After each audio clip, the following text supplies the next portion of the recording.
राम राम. मी advocate Ramesh Rajurkar Nandigram YouTube चॅनलवर आपलं हार्दिक स्वागत करतो. आजचा विषय आहे आणीबाणीच्या 50 वर्षाच्या पूर्ततेला. भारतामध्ये आणीबाणी का लावल्या गेली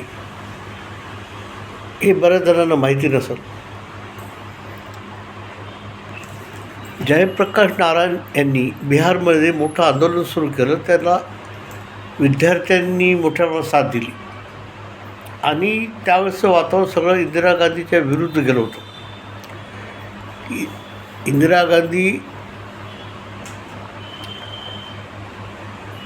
जे कारभार होता तो भ्रष्टाचारामुळं आणि हुकुमशाही पद्धतीने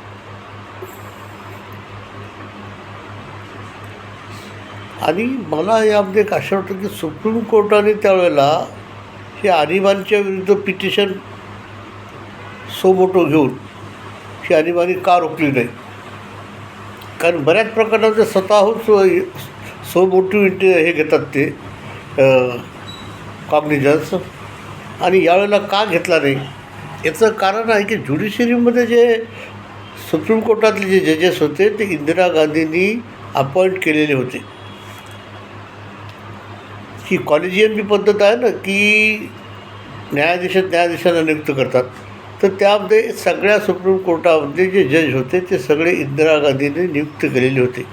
म्हणजे इंदिरा गांधीची त्यांच्यावर मेहरबानी होती.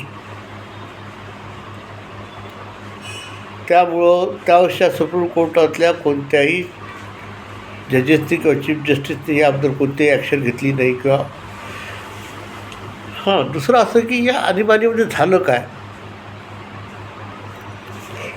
सगळ्या विरोधी पक्षांवर बंदी घातली, RSSवर बंदी घातली आणि त्या सर्व कार्यकर्त्यांना कोणत्याही प्रकारचा गुन्हा नसताना जेलमध्ये टाकलं. जवळपास 18 महिने विरोधी पक्ष जेलमध्ये होता. आणि त्यावेळेला जे पक्षाचे कार्यकर्ते होते ते हाडामासाचे कार्यकर्ते होते. ते काही आजच्यासारखे व्यापारी नव्हते, कारखानदार नव्हते किंवा राजकारणातून प्रॉपर्टी कमवलेले नव्हते. सरळ साधे कामगार, शेतकरी, गरीब असे कार्यकर्ते होते, जे एका विचारानं समाजवादी किंवा संघाचे असे कार्यकर्ते असताना सर्व लोकांना फक्त विरोधी पक्षाचे नेते आहेत, कार्यकर्ते आहेत म्हणून त्यांना जेलमध्ये टाकलं आणि संघावर बंदी घालून संघाच्या सर्व कार्यकर्त्यांना जेलमध्ये टाकले. आणि त्यावेळेला देशामध्ये व्यक्ती स्वातंत्र्य नव्हतं आणि विविध कलमी कार्यक्रम अंदाधुंद चालविला. त्यामध्ये मोठ्या प्रमाणावर लोकांच्या नसबंदी केल्या गेल्या, नाहीतर लोकांच्या नोकऱ्या जाण्याची शक्यता निर्माण केली. अशा प्रकारचं सगळी हुकुमशाही वृत्तीचं 2 वर्षाचे वातावरण चालू, 18 महिने.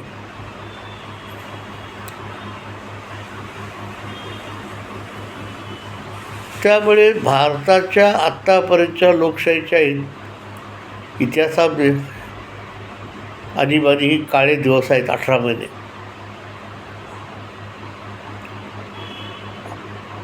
यामध्ये जनतेचा आवाज दाबला गेला. इंदिरा गांधीचं वर्तन हुकुमशाही वृत्तीचं होतं आणि त्याचा सगळ्यात जास्त फायदा संजय गांधी यांनी घेतला.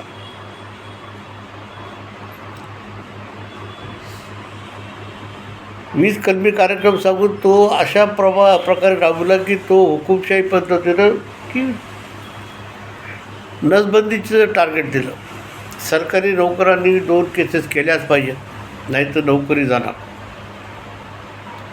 नोकरीचा आणि नसबंदीचा तसा काही संबंध नव्हता, पण 18 महिन्याच्या काळामध्ये इंदिरा गांधीपेक्षा जास्तीत जास्त जर हुकुमशाही कोणी केली असेल तर संजय गांधी यांनी केली. आणीबाणीवर बरेच पुस्तकं प्रकाशित झालेली आहेत. आजच्या नवीन पिढीला आणीबाणी हा प्रकार फक्त ऐकण्यात असेल, माहीत नसेल.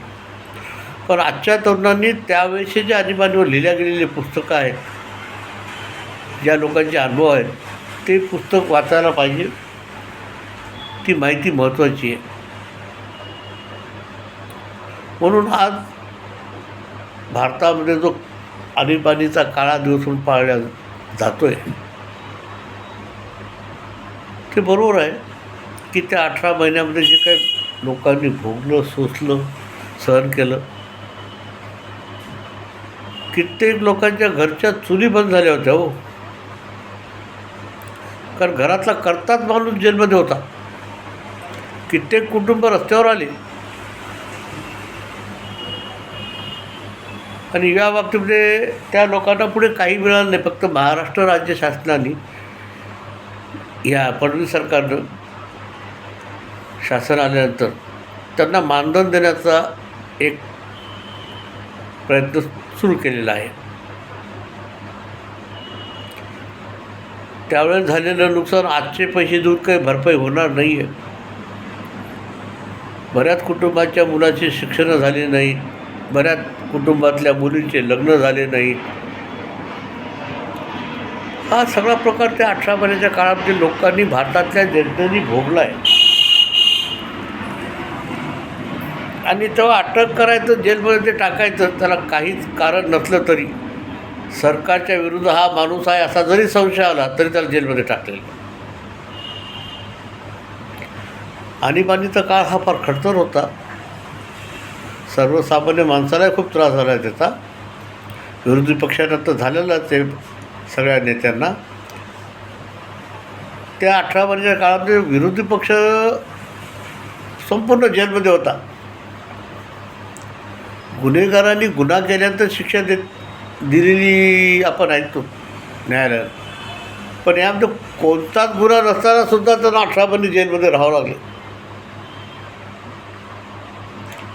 मी यानंतर या आणीबाणीबद्दल पुढे 2-3 एपिसोड घेऊन माहिती सांगेन की त्या काळामध्ये ज्या ज्या लोकांना त्रास झालेला आहे.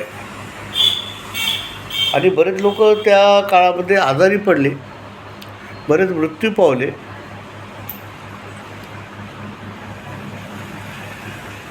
त्या बाबतीत मी 2-3 पुस्तकांचं पाहून आपल्याला ती माहिती जरूर सांगेल. मी माझं मत मांडलं. आपलं मत माझ्या कॉमेंट बॉक्समध्ये द्या. माझ्या चॅनलला सबस्क्राईब करा. जय श्रीराम.